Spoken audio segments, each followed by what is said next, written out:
Ce soir, à partir de 19h30, débat en direct en télé avec 6 représentants locaux des 12 candidats en lice à l'élection présidentielle.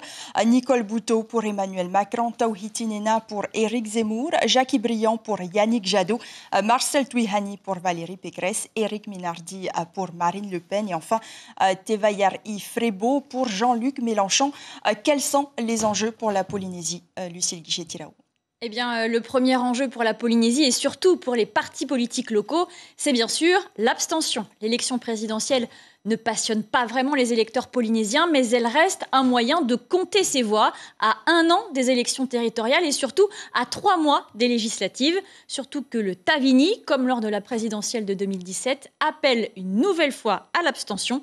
Il faudra donc déjà convaincre les électeurs de se déplacer et c'est l'occasion aussi de mesurer les forces en présence. Ensuite, même si la Polynésie a un statut unique au sein de la République, le président donne le là. Sa position sur le conflit russo-ukrainien a des répercussions indirectes jusqu'en Polynésie. Les aides et les subventions accordées ou non influent sur l'économie locale. Enfin, au plan politique, est-ce que la future présidente ou le futur président de la République soutiendra la démarche de l'ONU quant à l'inscription, à la réinscription de la Polynésie sur la liste des territoires non autonomes ou souhaitera la maintenir au sein de la France? On en parle ce soir avec les 6 soutiens des candidats. Ils sont 12 en tout, mais tous ne sont pas représentés localement. Merci Lucille. Et parmi les 12 candidats, Anne Hidalgo. Elle est la candidate soutenue par le Parti socialiste.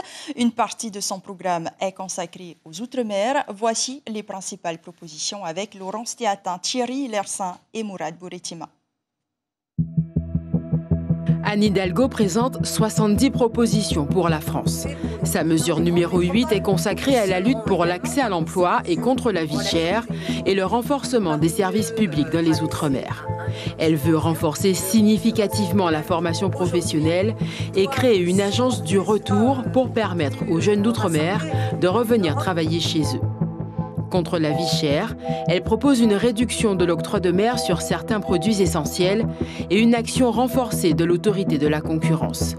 Si elle est élue, elle promet que les défaillances des services publics dans les secteurs de l'éducation, de la santé et de la sécurité, ainsi que l'investissement dans les infrastructures, feront l'objet d'un plan de rattrapage. Regardez la situation des hôpitaux publics déjà en France métropolitaine, mais encore plus en Outre-mer.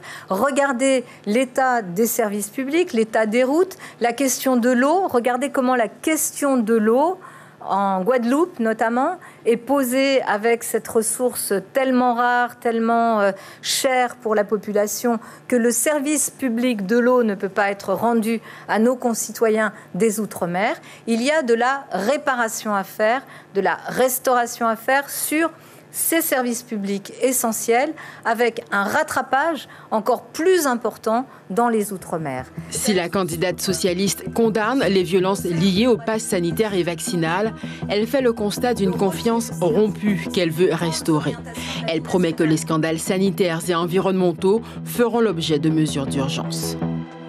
Je propose qu'il y ait des mesures d'urgence, par exemple sur le chlordécone et sur la question des sargasses, et sur le chlordécone en particulier, pour que l'on puisse prendre en charge intégralement tous les frais médicaux de celles et ceux qui ont été confrontés à ce scandale sanitaire et qui aujourd'hui en pâtissent pour leur santé.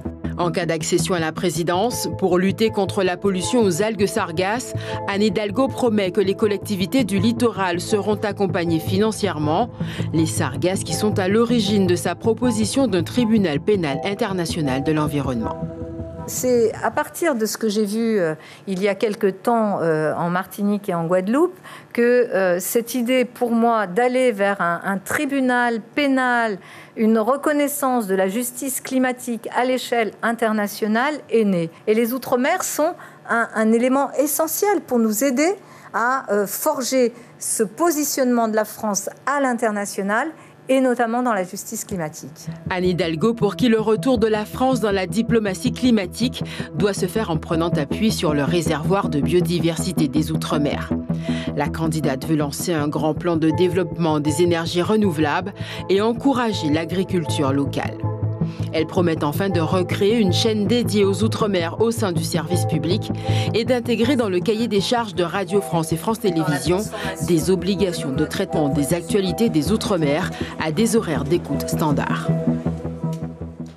Et la campagne présidentielle se poursuit aussi en radio. Place au soutien d'Éric Zemmour dans votre émission L'Invité Café. Il s'agit de Tawhiti Nena.